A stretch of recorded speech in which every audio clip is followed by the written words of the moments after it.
ఇది బాటిల్స్ ఇదిగో ఇది ఉంది కదా, ఇలాగ బాటిల్స్ పెట్టుకునే బాస్కెట్. ఇవి ఏంటి అంటే మనం తీసుకోవడానికి వీలుగా ఉండడానికి. ఇది ఉంది కదా, ఇది మనకి మొత్తం అన్నిటిని కలిపి లోపల పెట్టడానికి.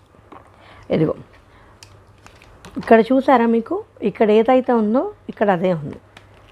దీన్ని ఇలా పెట్టి ఇక్కడ నేను ఆల్రెడీ చెప్పాను కదా మీకు 6 అని బాటిల్స్ పెట్టేసేసి, బాటిల్స్ ఒక్కటే పెడితే మరి ఇంకా చాలానే ఉంటాయి కదా, ఇందులోనేమో బాటిల్స్ పెట్టాలి.